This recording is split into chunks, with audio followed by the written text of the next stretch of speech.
Welcome back to podcast episode number 36 of the broadcast. We have Darcie O'Connell here, who we are going to be chatting all things, everything today. We've not got any agenda, but a first guest in a while. For anyone who's been listening to the podcast, you're probably sick of me droning on. So we've got some slightly nicer tones here with Darcie. So welcome. Thank you. It's my first time doing something like this, so I'm going to faff your ear off.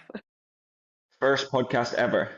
Ever, ever, ever. But you said the other day when I asked you if you wanted to do it, you said like you're happy to just come on and chat anything because that's your favorite thing to do, right? You can talk the back legs off a donkey. My mum used to say I can just talk to a brick wall. That's good because that's exactly what we need today. Yep. Obviously, to give a bit of a background, what do you do? And basically give a background of just generally what you get up to day without me ruining it. I think I've done it before where I've introduced someone and then been like, actually, there's more to this person than I know about this person, so why don't you tell me? Well, I'm from Australia, lived in Dubai for 3 years, and I work for Emirates. I'm cabin crew, and I love to make social media content on the side, which pretty much takes over my life full time, and I love it, and I wouldn't have it any other way.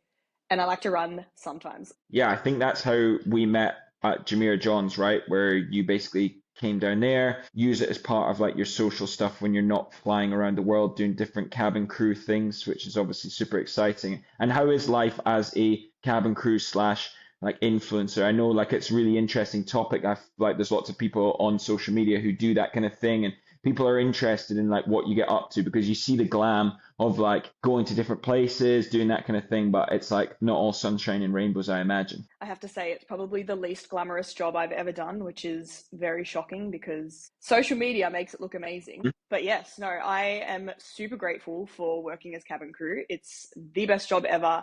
And if I ever have kids one day, I'm going to force them to do this as well. But it is the toughest job. It is shift work at the end of the day. So no day's the same. I never sleep.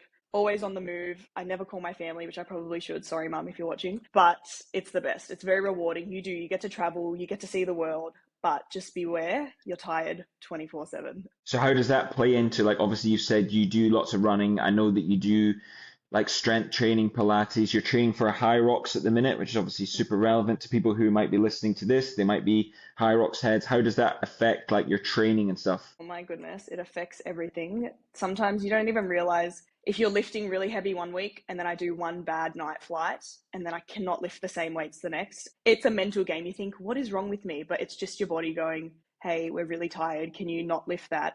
But unfortunately, with my program, especially because I'm training for High Rocks, there's no excuse. I have to just keep doing it, which means I do get sick sometimes, but it's grit. Like you just have to keep pushing forward. I have to be super planned out and prepared during the week. Otherwise, I could so easily just sit on the couch and let that fatigue take over, but you just can't. So if you want to be cabin crew and you want to be in that era of your life, you have to have a plan and you have to use your grit and drive to keep doing it. I always wonder because like we were discussing this on Monday morning with somebody down at the track where we're talking about like how Emirates like tries to give people like a healthy lifestyle. I know you get something, I believe it's called like a face card or it's maybe called something similar, like whatever it is, you get access to gyms and stuff. But is there any sort of like active training like on those guys telling you like, right, you're on, you're off, you have to train here, you have to do this? Like, what's the sort of situation with that? I've always like wondered. Or do they just say like they're happy if you stew on your couch, or what's the situation? It's pretty common for crew to just sit on the couch on their days off. More often than not. We do get free access to gyms around Dubai, which is amazing. That's on Platinum and Face Card. However, it's whether we use them, which most of us don't. Actually, I'm not going to put myself in that. Most of them don't. But yeah, I don't know. It just depends on the person. But we do get a lot of help and access to the gyms, recovery studios. They recommend you move every day, even on the flights when you're doing a night flight. At least just get out and get some fresh air. But in Dubai right now, that's pretty hard. Yeah, fresh air. I don't know what that is. I'll have to look Don't know that what up. that is either. Yeah, this How morning do I you went out. It was so humid. Yeah, it was crazy. You did a running session, right? Yeah, So it was just very ease moving. difficult. Yeah, exactly. And then you've got another running session tonight, right? You're joining us for a track session, which should be really good fun, which we're Absolutely. hopefully going to smash. But how, so thinking about training, obviously you can trip fit training in and then that becomes more like a mental game. But what's another difficult thing. Like I used to do a similar job, which I've maybe spoke about on the podcast, maybe you didn't know, but I used to be in the Navy going about doing sort of stuff all around the world as well, coming into different places. One of the most difficult things to do is obviously sort your diet and sort your food. Like how do you find that situation? Oh, hang Hello? on, I've lost you. Hold that thought. Wait, I don't know if it's me. You're back. I can hear you now. So I was saying one of the things that I found when I was traveling around the world doing different, going to different countries, visiting different countries, is your diet is completely messed up, and often you're sort of held back by what you're served rather than what you can buy. So what sort of things do you do to combat that? Because I guess like one of the main things I'm trying to say is like most of the things with health and fitness is like what you eat, and obviously that affects how you feel, and that affects how you train, and then that affects what you eat, and it's like a big circle. So what do you do to like combat that, and like what sort of tips would you have for anyone who's like doing a similar job? My biggest tip for anyone is that I am struggling with that right now as we speak. It is, and I know people will say different. I lost you now. Are you still there? Yes. Okay, yeah. The plain food is not the best for you. It is full of salt, full of preservatives. Some countries we go to, we're actually not allowed to bring food and meal prep because you can't bring Mhm. fresh food in. So you have no choice but to either starve for 15 hours or eat the plain food, which then makes you feel guilty and then you feel unhealthy and then you just continue the cycle and eat like crap on your layover. So to anyone watching, don't feel guilty because we all do it. But the best thing you can do is meal prep for your days off because you're going to be too tired. You're going to want to order takeout.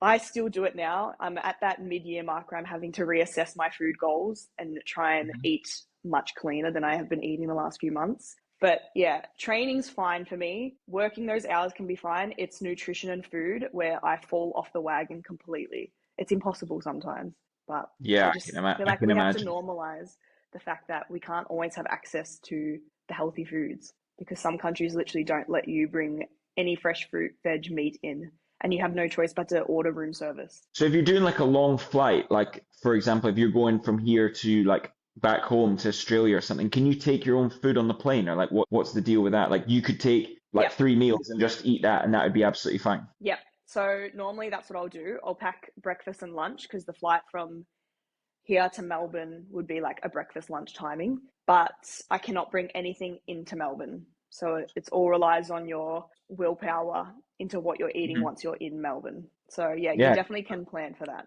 yeah. I think I remember when like I traveled through Australia. I think they're like one of the harshest. Like if you take your footy boots or something, you have to like clean it off because it can't have dirt on them. And then if you've got like any sort of food or drink, it's just literally not allowed. Like and they're like super crazy with it, right? I had a crew on one of my flights. She had a banana in her bag and they charged her $600 because she forgot it was in there and the sniffer dogs caught her straight away over a banana. That's absolutely mad. Like what harm's that going to do?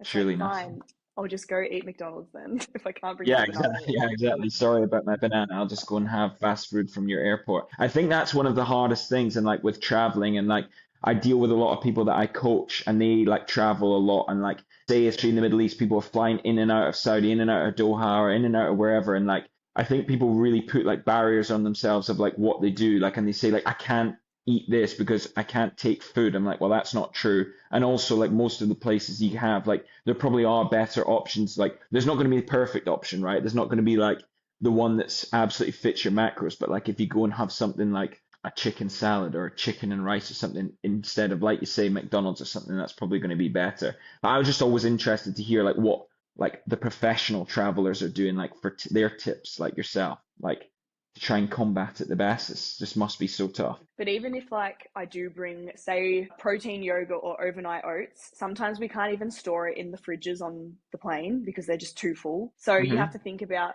like crew pack cup noodles, which aren't the best for you, but you can put that in a Hmm. kettle in the hotel room. It's all preservatives, it's all packaged Hmm. foods. If you don't have access to a fridge, what do you eat? Packet of chips and a Coke for dinner? Like I Yeah, have yeah, done that yes. many times. Yeah. If you could change anything about like the policy, like or anything about it, would you like make any policy about it? Like maybe like have different food for staff or like I don't know. Have you got any ideas? Like, Yeah, we reviewed the food last year as a company and the crew requested healthier options. They did provide healthier options on board, but no one eats it. It's like really? dry little carrot sticks that are shriveled up and Oh, it just doesn't look good. So, yes, we can eat healthy, but it looks terrible. What do you do? Excuses. Eh? You try your best. What about I was going to ask you, so like obviously you found out that you love like doing content and you love doing like that kind of thing. Like what led you to go into that and like when did you start doing that? And like I just want to hear more into like I'm more interested about it. Obviously, like this video goes on YouTube, goes on Spotify, and you know that I like creating stuff as well to help people Oh, out. you froze again. Hold I'm on. interested in like what's your why and like what's your motivation? Bear with. It's me. Sorry. Are we back? Are you back? Can you hear me? Yeah, I'm back. Okay, Yeah, I good. can hear you. It's me. Sorry. It's my Virgin Mobile Wi-Fi. Oh, it's okay. This will hopefully all get edited out. So, did you hear my question? Yeah. So where I got into filming and content creation and all that jazz, I Hmm. used to force my friends at school to come to my house and my birthday parties and make videos and movies. All And right. they will remember this. I just love being behind a camera and directing people and telling them what to do. Okay. And I started making videos on TikTok through COVID. I used to run like a spray tanning business from my home. So I would give like tanning tips, the before and afters of my girls, I would spray. And then I started becoming cabin crew with Virgin Australia and loved filming that as well. And people want to see what you get up to. Like, I like watching other flight attendants, what they do on their layovers. So when I moved to Emirates, I thought, wow, I actually have a pretty cool life, girl from Australia moved to Dubai. I want to see what Dubai looks like because from what you hear from your home country, it's completely different to what it is when you live here, to be honest with you. It's amazing. Hmm. I love Dubai. And then I got into my layovers, and instead of just being bored and laying in bed, it gives me an excuse to get out and do some random stuff. And people love to see it, and I love to film it. I love to edit, even though it consumes my life now. It's Hmm. the best. And if I wasn't cabin crew, I'd probably be a filmmaker in my past life. Do you reckon you would ever want to be like a full-time content creator? I know like it's actually a viable option now. Like there's lots of people who are doing it. Would you eventually want to get to that point? 100%, but it's kind of off-putting now because there's no like creator funds in Australia or the UAE. So I Mhm. guess we're all just trying to figure out which path we can move into. But if money was not an issue, 100% I would be full-time content. Educate me and probably other people who don't know what creator funds are. I have no idea what that is. I've never heard it before in my life. So pretty much you just, as many videos as you can make, the more views you get, the more likes you get, the more people engage with it, you make money off that. So TikTok or YouTube or Instagram pay you directly, Ah, okay. Okay. which, yeah, it incentivizes you to just keep making videos. Whereas in the UAE, we get zero, we get nothing from it. So it's purely Yeah. passion. Okay, that makes sense. So Yeah. like if American person was to make like TikToks and they have like 1 million views, they get money regardless if it's like a brand deal or anything. They just like 1 million views is X amount of money, right? But you don't get that here. No. And in Australia, we don't get it either. But it's actually very low. Like you could get up to 10,000 views and you're getting paid on that, which is crazy. Really? Makes me But you so have to sad. meet, it's probably like YouTube where you have to meet a certain threshold, right? Yeah. Like YouTube, I think YouTube you get creative funds, do you not? Yeah, I think you do anywhere you are in the world. Ah, right. I was starting to panic there. I was like, oh, maybe I'll never make maybe I'll never make any money from YouTube. It's No, this is why I interesting though, moved like to YouTube. yeah, which obviously that's one thing that people should check out is like your latest YouTube stuff. And what sort of inspired you to do more like YouTube stuff? Your money driven, or like would you just want to do more stuff where you can do talk to camera and like well that's that just to obviously say that that's like the main reason I like to do it is because you can put like a 25-minute video and actually you don't really care if that many people are watching it because it's not like a brand. They're like we need you to do this and we need this amount of money. You can almost just waffle, and if it's good, it's good. If it's not, it's not. 100%. Like that is the main reason I wanted to move to YouTube as well. I like to watch my videos back. So I do, when I go on leave, I do like to go on hikes and whatnot. So I did Everest Base Camp last year and then the Inca Trail before that.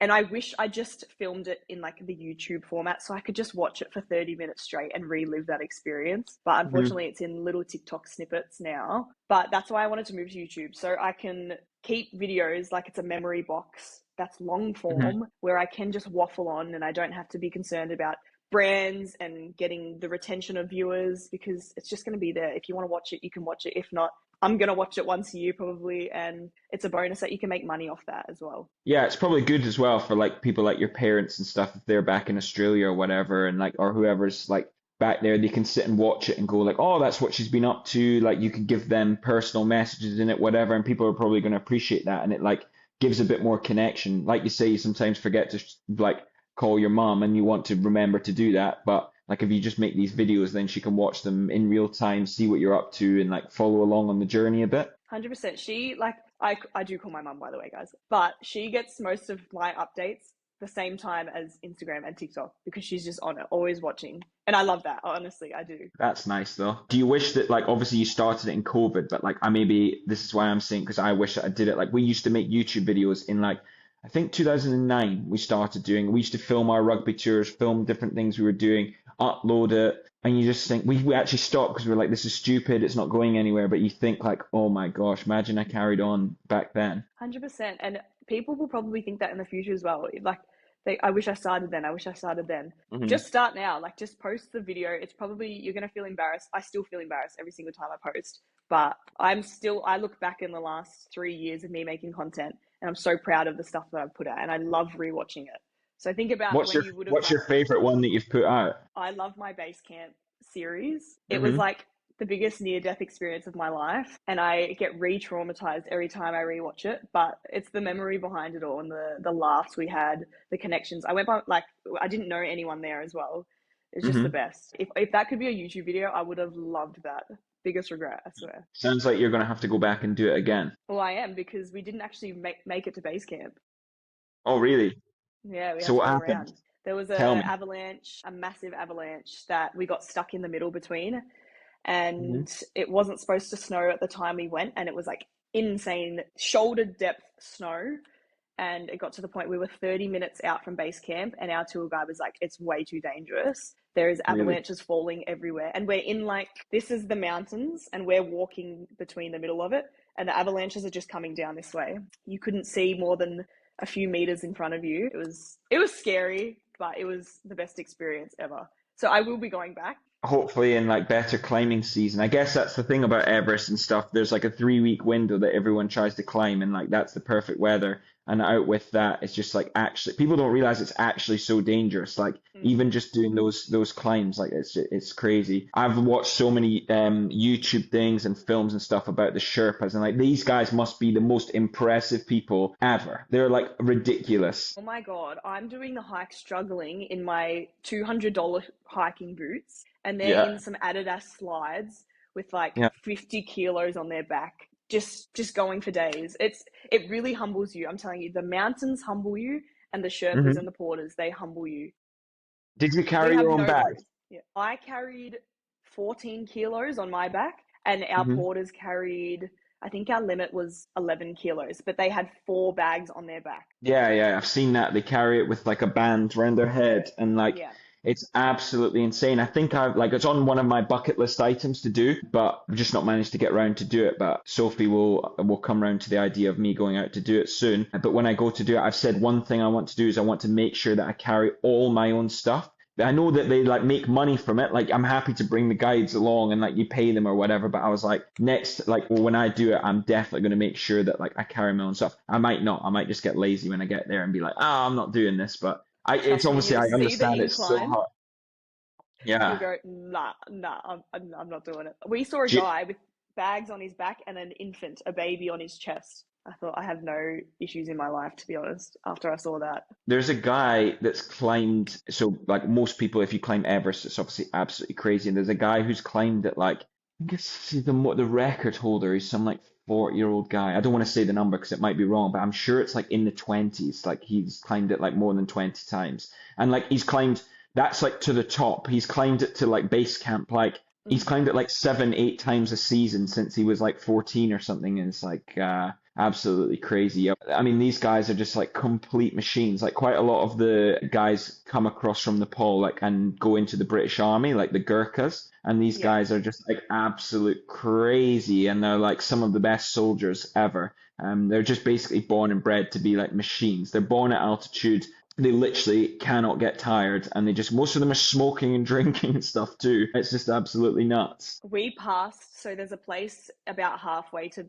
Everest and base camp called Numche Bazaar, and there's only one Irish pub there, so we've all filed into this Irish pub, and half of us are base camp hikers, and the other half were Everest Hmm. summiters, pretty much. They had no skin on their noses, on their chins. They were raw red, but smoking, drinking, and they're on their way up to Everest. And we're trying to, watch what we eat, drink enough water, and we're only going to base camp. It's just insane. But they actually don't care. They're just puffing away at this Irish pub in the middle of nowhere on a mountain. I love to see it. That's just so impressive. Have you ever heard of someone saying the Sherpas of Scotland? Have you ever heard of that? No. Are This you is one? this is so random, but it's just people laugh about. Do you know you know what a chav is? You call someone a chav in Australia. A chav? No, I've never heard of that. No, what would you call them? Like you would maybe say like bogan or something. Like would you say that Bogans? for someone who's like Yeah. yeah like in Scotland we call people who are like it's a bit different. You call them Neds, right? You call them Neds, and these people are like it stands for like non-educated delinquent, but it's like basically these people will be like on the street drinking in tracksuits, like driving cars, whatever. Like it's a whole subculture in Scotland, but it's pretty funny. Absolutely. And then Bogans, yep. basically people that's like bogan. It is bogan. It's Yeah. like the same. In England, you call them a chav, and then in like different other places, you call them like lots of different things. But in Scotland, people laugh because you go to do these like Munros, and like we've climbed, Sophie and I have climbed loads of Munros and loads of hills and done hill climbing, and then you go and you have like the Gore-Tex pants, you have like the like the best shoes, like you say, rucksack, bag, safety blanket, whistle, GPS watch, and then people say the Sherpas of Scotland because the Neds turn up and they wear like Air Max knives, shorts, t-shirt, no jacket, and it's like freezing cold, and they just like go up the mountain with like a can of like energy drink or a can of like beer or something and just like no bother. So it's like a Scottish joke that people say that these are like the Sherpas of Scotland. Your confidence goes from here all the way down, and you're like, I am worth nothing right now. You simply must. They only have a can of beer and a JBL speaker in one hand, just like ruining the Speaker. ruining the vibe of everyone going up. It's pretty funny. I say, don't get that in the vlog, okay? No, yeah, exactly. You'll have to skip that part. Yeah, 100%. So about your tell me about your high rocks training. Like what's been happening with that? Like how is it going? What's your fears? This is your first high rocks, right? Yeah, it's my first Hyrox. I used to train at a gym in Melbourne, and it's a Hyrox gym. And Hmm. everyone that I've asked advice for said that I'm going to cry after it or vomit or both. And that's my fear. I'm not too concerned about the running part. It's Hmm. mainly the men's weights because I'm doing mixed doubles. Hmm. It's the push and pull on the sled for the men's weights and vomiting or crying at the end. But that's about it. I actually feel pretty confident going into this, which is probably not a good thing. But Hmm. yeah, I'm keen. It's my first one. Like, what do you expect? Sub 60-minute high rocks? Not Yeah. a chance. Yeah.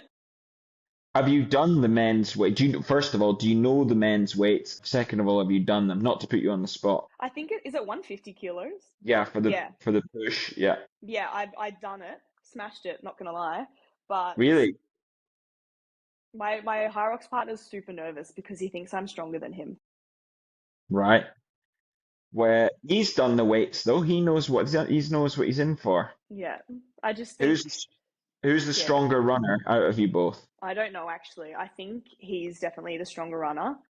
Hmm. We'll soon find out tonight at track night. But Hmm. we're both super competitive, and I love that because it means we're not taking no for an answer. Like, I don't care if you're on your deathbed, we're doing it. No one's backing out. Do you have a strategy in place? Like obviously, yeah, I recently just did the High Rocks doubles and like we went in with a strategy. I'm curious to know if you have got a strategy or if you know what you're going to do, if you know how you're going to split it. I think at the moment we're splitting at 50-50. We're both pretty good on that. I prefer rowing. I love rowing, and I love burpee broad jumps, which sounds so bad and they put me on my Mhm. deathbed. But so I feel like we're going to tweak around those two, whereas he will probably be better at the sled push and pull strength wise, and I'll pull my weight in the burpees, but we'll see. We've still got 3 more I weeks to try. Yeah, exactly. I think burpee broad jumps tend to be like a bit of a stronger female station because most gents have quite closed hips and like really struggle, and it like puts extra fatigue in them, like getting their leg up, and like obviously going back into the running after that is always a bit of a tough one. I can say from experience, but what advice would I give you? I think I would say know that it's going to be hard, mentally prepare that it's going to be hard. I think quite a lot of often people go in, yeah, I'm just gonna go and do like whatever. Like you need to be mentally prepared, and I think that's the best thing I say before like half marathons, anything. Just like accept the suck. Like you're going to be out there for like maximum probably 2 hours. Say worst happens, it's probably going to be maximum 2 hours for you guys. Yeah. It might be more for some other people, but you guys will probably be about there. Right, you can do that. You know you can do that. It's just going to be a sufferfest. Get ready to embrace it. Second bit of advice would be start conservatively. Yeah. You're probably going to have the full time from the second station with your heart rate at threshold or above threshold. You probably see new heart rate limits that you've probably never seen before in your life. In the high rocks that we did, my heart rate was 198, with the exception of during the run. With the exception of during the runs, it was 198 for the full thing, or literally like a graph like this. Every time I did an exercise, it went up, and it was literally like a spike. The average was 186. You're going to go to like a different level than you've ever been before. I think like you starting a pace where you're like almost use the first run as like a warm up, first station as a warm up, like the ski, whatever. Have a good time. You've got to smile through it. I think that's the key. 100%. Just like warm up into it, and then like the suck will come to you. Like if you try and go and find it early, you're gonna find it's gonna be a long hour and 30 minutes, or an hour and 20 minutes, or an hour and 45, whatever it is. Like it's gonna be a long time if you're like on the red from the get go. Are you coming to Abu Dhabi? No, I'm traveling back in Scotland, so I'm not gonna be there to cheer you on, which is gonna be a bit sad, but it's gonna be. It's going to be a good race, I think. I think it'll be pretty nice, and you'll really enjoy it. Like you've obviously seen the atmosphere at the races and like seen what it's like, and obviously the classes and stuff like really sort of show you what High Rock's all about. Like everyone getting together and sort of cheering people on. I think it's definitely a good sport. I think I'm gonna have to, same with Waleed. You do feel the vibe of the room, and you want to show off, but I think we need to like rein it in really closely at the start. Otherwise, we're gonna gas ourselves by the rower. I just know what's going to happen. That's why I have to be super conscious of when you get to those ski ergs, don't listen to people cheering you on, because I'm going to be like, oh yeah, I can go so fast. And then it's all downhill Yeah. from there. Yeah, I think as well, be like have trust in your partner. Like you'll be completely knackered and like you'll be over the limit, but like talk to your partner, especially like as you go. Like you have a strategy and it must evolve like as you go. Like if you feel like you're struggling like on the skier, there's no point being a hero. Like if your partner's saying I'm feeling fresh, I'm feeling fine, or like on the sled, on the row, like I love the row, I'm going to do the full row, okay? You get 200 in and you're gassed because you've just done 5 stations. You've just done the fastest 1 kilometer you've ever done in your life. And then you come in and you go 200 meters in. Like you literally must think on your feet, and you have to say to your partner, like, I need you to do 45 seconds on the rower here because I need to catch my breath. 45 seconds. If you look at like the net time of like you like not doing switches, or you sitting there and you're doing like 3:30 whatever because you can't get like you can't pull because you're knackered, you might as well swap. I think I see a lot of people like break down on that, and like same with the sled pull and sled push. Like one of you is going to be, you're not the same people, so one of you is going to be more fatigued than the other. So like if someone's feeling strong, say, oh, I don't mind doing an extra 10 meters here or there, Yeah, I definitely feel that with Waleed. I think we got this. We got this. But we're two competitive people, so we'll see. What's the hardest endurance challenge you've done to date? Oh my goodness, you know what? I did a class at Athlete last Saturday. That was the Right? hardest thing I've ever done in my life. I Really? saw stars the entire time, but I loved it. And this is the thing, the pain, I smile through it. I actually love it. But we had to finish on sprints. It's the shoes, it's the Adidas shoes. Never seen myself run so hard. And I thought I was going to be sick by the end. That was the hardest thing I've ever done in my life. I swear. Shout out to athlete. Shout out So to that Athlete. was what, a 90-minute class? 90 minutes. Yeah. So you're Very going to wear those. sweaty. Yeah. And it's a close environment in there, like, and everyone's working hard. Like, it is like obviously a good buzz. Like you love to see everyone in there, like working hard, doing like good stuff. But that is like a good preparation. Like I do say to people, those 90-minute classes that people do in like places like Athlete are like really good preparation for like, you now know that is what you're going to feel like on the day, like make no mistake. And your body, like you're do like those hard things over and over, like builds the confidence to be like, oh, I can do it. Like it sucked in a good way, but like I know I can do it next time. Whereas like a lot of people shy away from it and be like, I'll rise to the occasion on the day, but like what I try and tell people is like there's no such thing as rise to the occasion. You fall to the level of your training. So like if you've not 100%. done anything like that, you're going to be like in for a shocker on the day. And to be honest, like these 90-minute classes are normalizing the fact that like you see people whipping out gels and your electrolyte water and whatnot, and it makes you feel better to be like, yes, we're all actually physically dying right now. Yeah.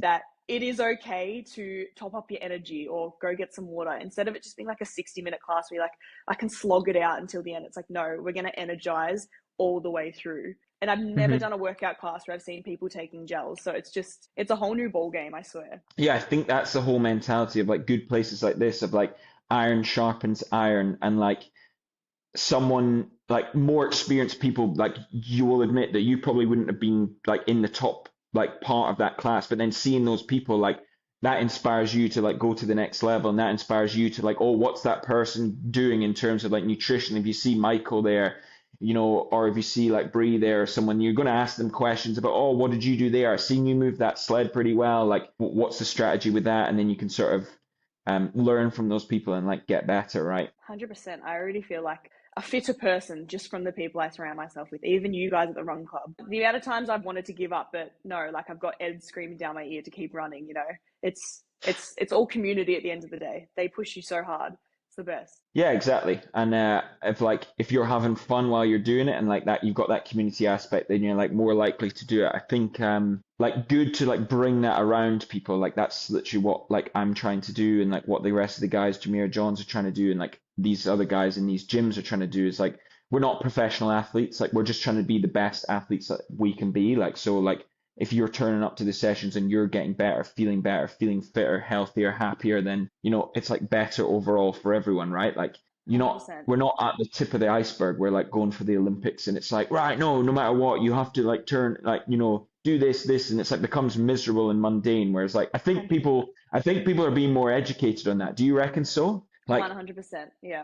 I think like thinking back to like CrossFit or stuff that I did when I was like 18, 19, 20, like I think it was like pretty like toxic in like the way that people were just like literally speaking only about performance, like only about that. It wasn't about the journey. It wasn't about community or enjoyment. It was like you turn up to gym, like I did like heavy like powerlifting and stuff for a while when I was playing rugby, and it'd be like you would fail that day. Like there was no like takeaway from the day. You'd fail that day if you didn't deadlift 250 kilos. If that was on the slate for doing that weightlifting session in the day, like people would be like, that's a failure. It wouldn't be about like educating people about, oh no, you turned up, you tried your best, did that. Like I think that's probably what we should probably try and spread more of. Even with like, not to say it's crossfitting industry, but I have dabbled as well myself. And if your form is off, they're not going to correct you. They're just going to say, oh yeah, she's got crap form. It's like, well, can you maybe teach me a different way? But no, it's just that's how you lift, and it's not good. So that's Hmm. that.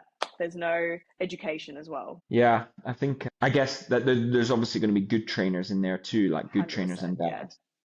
But like hopefully we can change that, like especially with running. I think running is like can be quite a polarizing thing, so which why I try and do is like try and make it some like decent fun. Like tonight track session is going to be the most fun you've ever had in your life, so we do a partners track session, which is like you may have done it before. No, I don't believe you've done it before, actually. I'm trying to think. So it's a 300-meter workout. No one's going to see Yep. this or watch this before the session tonight, so they'll be watching it back. But it's a 300-meter workout with your partner. While you run your 300-meter rep, your partner has 100 meters that they have to run backwards on the track and make it back before you reach the place. So it works out to be a 50-50 rest to work ratio. Obviously, ideally, your partner is going to be at the same sort of the same pace as you.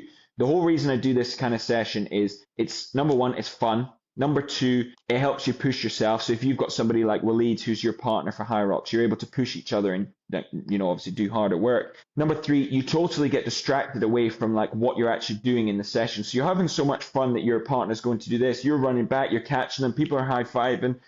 Some people are thriving. Some people are, striving. Some people are really struggling. But you're all distracted, having fun as a good community, and that really means that you enjoy the whole entire session and you're not thinking about it too much. Sometimes I see people are down training, maybe at Kite Beach or in different places, and it's like a blooming army, blooming drill instructor things. The coach is shouting at them.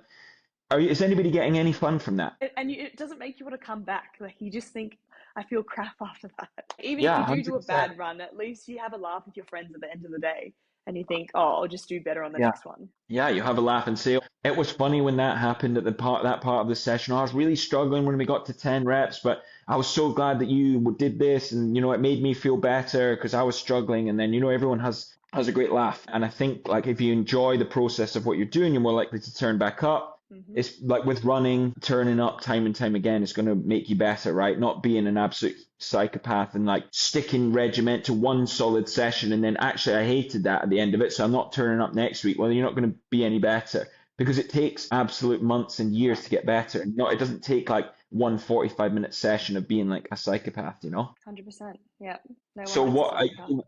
what other races have you done? Like you before this? You obviously said that was their hardest session ever. What other things have you done that like you would say like achievements you're proud of? Actually, it doesn't necessarily need to be endurance, but just like things. Well, definitely Burj to Burj last year. I still can't believe I ran a half marathon. And like to people who have run marathons, it's probably nothing. But I signed up because my friend signed up, and it was purely just if I finish, I finish. If I don't, whatever.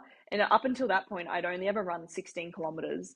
And I just Mhm. said, Jesus, take the wheel. Let's just see Yeah.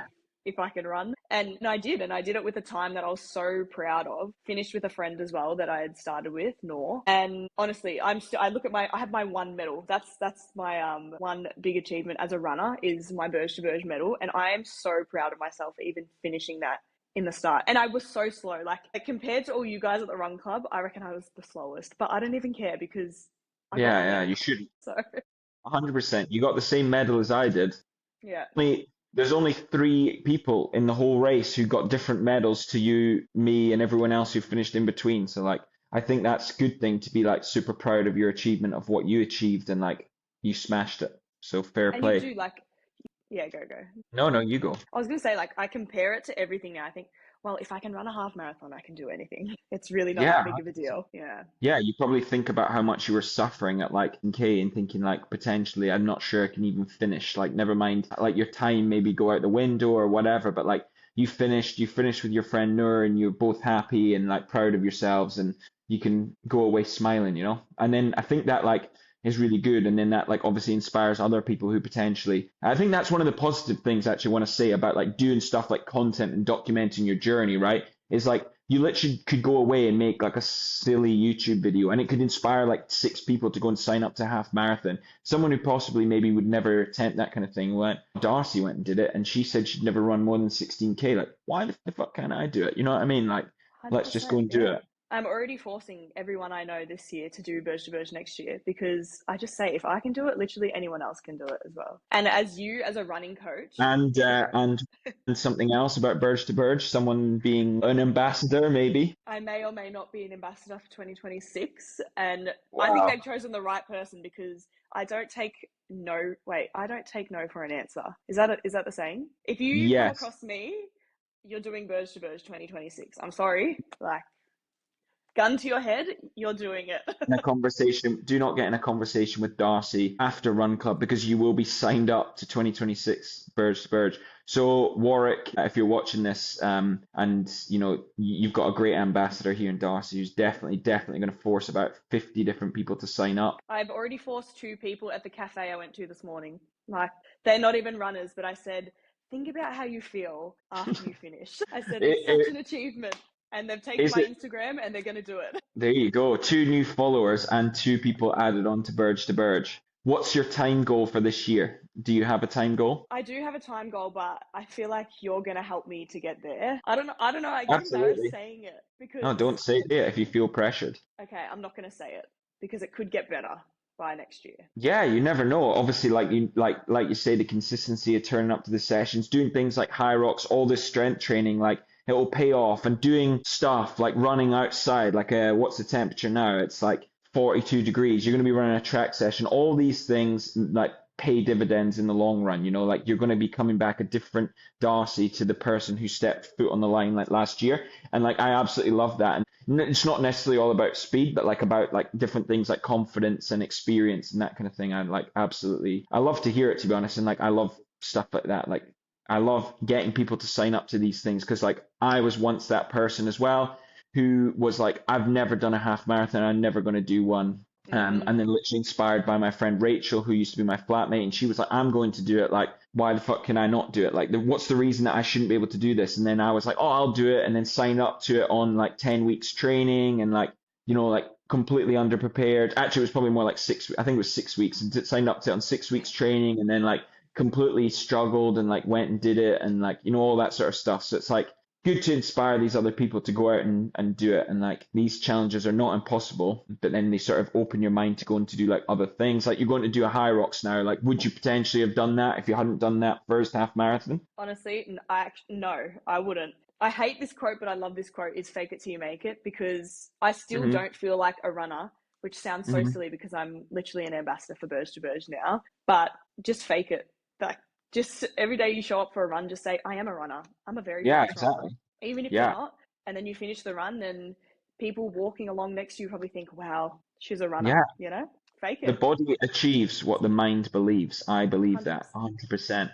I am actually strategizing with that like more recently to try and people are going to think this is cringe, but I literally don't even care. But like literally thinking like before I started the my work today, I had so much work to do. I've still got work to do later on this afternoon, but I literally sat down this morning. I was like, no, you are going to be productive. You are going to sit down for 4 hours and like literally trying to like imagine myself sit down at my desk, not be a lazy ass and sit next to Bailey the dog and just like do nothing all day. I'm literally like, right, I'm going to do this. I'm going to work right up until 12 o'clock. We're going to then do this podcast. Then we're going to get straight back onto work. And then I'm going to do my PT session. Then I'm going to go and do my track session. Like I'm literally achieving it all because I literally thought about it. It's all manifestation. Manifestation and to-do lists are my best friend.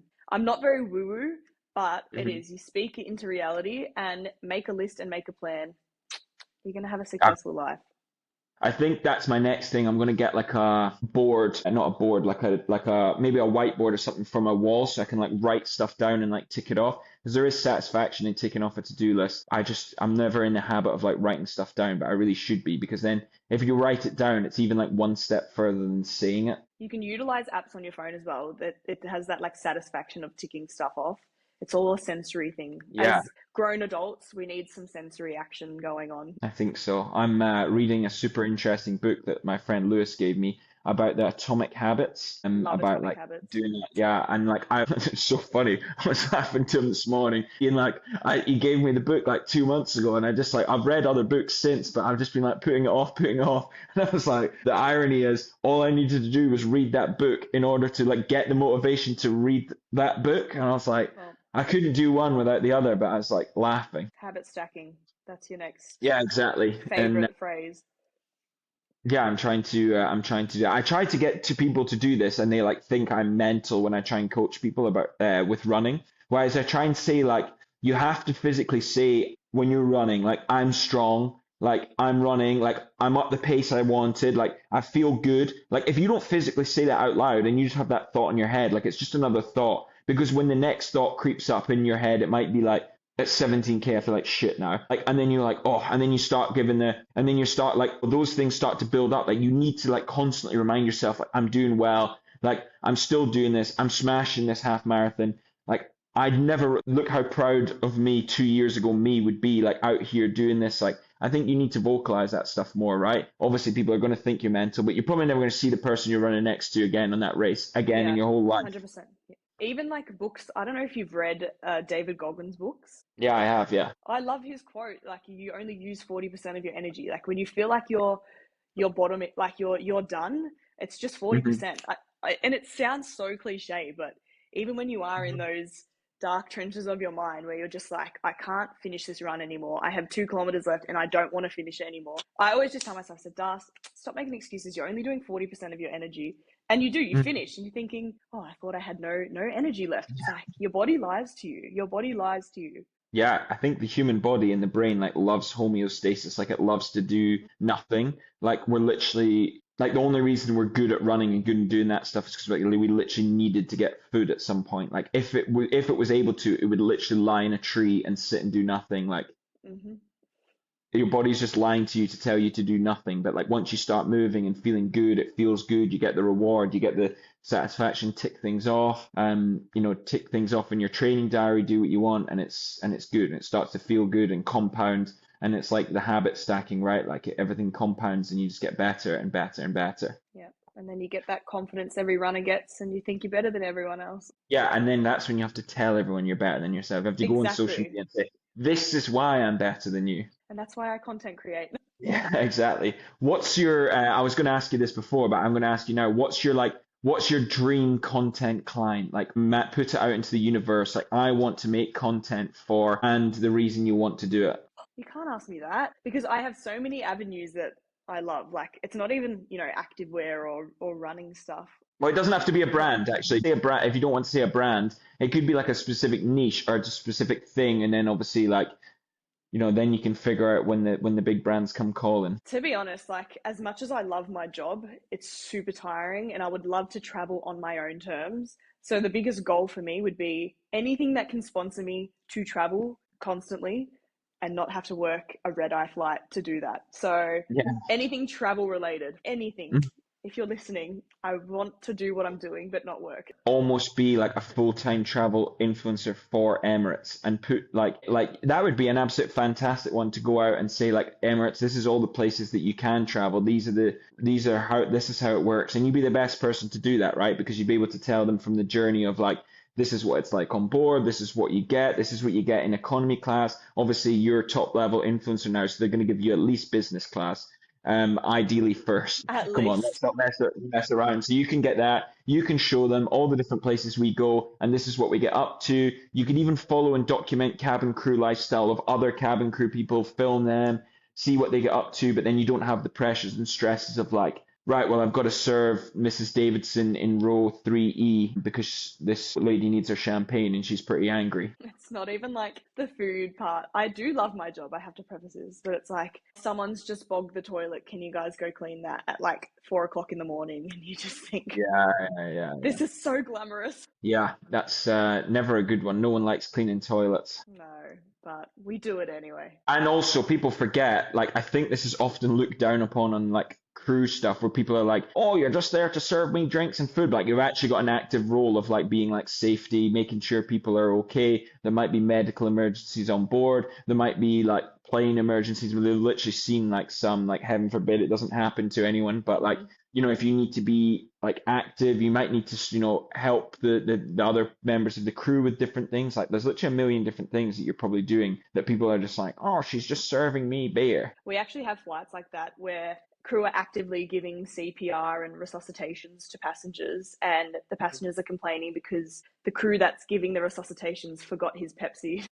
Yeah, You yeah, can yeah. see, and you can see them going for it on the floor, and it's just like, okay, the common sense is not so common at 40,000 feet, but it's stories That's to tell. Let me just tell you that I cannot wait for the day I can do some story times for you. yeah, exactly. You could probably write a book. Maybe you should write a book. It would be pretty grim. Yeah, I can imagine. There's probably some bad stuff. Do you reckon you get that more, like, because most of your flights are like coming out of Dubai? Like, I sometimes feel like this place, like, because everybody has everything like this, like, you want something on noon, you get noon 15. It comes there, you want it, I want it now. You go into a cafe sometimes, someone orders a coffee. If it doesn't come in like 3 seconds, someone's like raging. They're on their phone, they've got their AirPods in, they're literally like, where is my coffee or something? It's like, I don't know what it Yes. is about here, but people are just super impatient and they're just like, literally, it's like sometimes I feel like it's me, but like that's obviously so only some people in Dubai, it's not everyone, but But it's like 70% of people in Dubai. And that is 100% most flights coming out of Dubai. They want it and they want it now. And they pay a lot of money for these flights. So we try and provide that service to the best of our abilities. But some things are just out of our reach. Unfortunately, with things like Noon 15, which I love Noon 15 so much. we'd The like delay. we'll do a video for noon 15. Let's just put that in there now. I've actually ordered, I'm not going to put it around because I've left the living room messy from working, but I'm literally looking at a TV I ordered on noon 15. It's It's the so good. best thing I've ever discovered in my life. Melbourne, one day they'll get there, but there's no delayed gratification at all. Even if my phone Yeah. breaks, I can Noon 15 a new iPhone and it comes in 10 minutes. It's pretty scary. It's absolutely nuts. It's probably not like that good for you, like just to be able to have instant access to like all this stuff. But it is handy when it happens, right? But it does create a culture of like now, now, now, and people want it. And I find that people even want it on stuff like, obviously I'm a service provider. I provide running plans and coaching plans for people doing running, triathlons, endurance sports. These things take so much time, and like it's like baking a cake, and like you put the cake in the oven and you turn it to 220, wait 6 months, and then come out and it's going to be a nice cake. You have to trust the process that the cake's in the oven baking. People will get 2 weeks into the cake in the oven and they'll be like, I've not seen any results yet. And even though I've Yeah. very clearly explained at the start, like that's not how it works. Like there's no amount of money, perfect training plan. You could get the world's greatest coach. Like I'm probably number 4 or 5, but you could get the world's greatest coach, and then they could be like giving them the best training plan, the best steroids, the best anything. It's still going to take time to do it. Do you know what I mean? It's going to take more than 2 weeks. People are like, I want it now. Yeah, 100%. It's the oven's fault. It's not them. Yeah, exactly. The oven is not baking fast enough. Turn up the heat. And then you try to Funnily enough, explain, you turn up the heat, the cake gets burned. This is actually a really good analogy. I should probably use it. I'm just thinking of all this stuff in my head. I might this use one's this for definitely going in. future. Yeah. But yeah, you can put the temperature up, but it will burn. You pull it out, you keep checking it. It's not going to cook right. It's going to be soft in the middle. Just wait till the end, and then you can put the icing on it. Well, I've actually baked muffins for tonight's session, banana muffins. I'm in my Yes. kitchen right now, and they are the perfect texture. So that's Blair's muffin analogy right there. You can explain it while everyone has a muffin. That sounds good. That's going to be super exciting. I do need to go to the shops and buy like a big water thing so like people can have water, because I don't believe at this track there is stuff. So I need to try and get like a big thing, which luckily at our sponsors, Noon 15, hopefully they'll be able to they'll be I able was to just about to deliver, say that. It's deliver noon me a 15 massive then. ice bucket. Yeah, that'd be so good, wouldn't it? Honestly, Noon, please sponsor this. It would be good. We tried for the longest time when we did the vlog of us going to Qatar. We just randomly kept mentioning Jetour because I was like, I really want one of those Jetour cars. So I just kept like mentioning them and like putting posts up and saying like, thanks Jetour. And like eventually someone from their social is going to see it and be like, because they've got like 3 or 4 influencers who are like massive, who like actually get cars and stuff. And I was like, I'm like of the mentality of like, why not me? Like I want one. Well, I just had a crew. I'm in the market for a car, Jetour, if you're watching. But one of the crew, she said she just got from there and that there's a crew discount. I was like, no, no way. Like, how much was the car? And she goes, oh, it was just 90,000. I said, never mind. I was like, Yeah, it's all yeah, good. yeah. We'll go back. We'll just keep getting taxis for a while. Maybe You Drive wants to sponsor me. I don't know.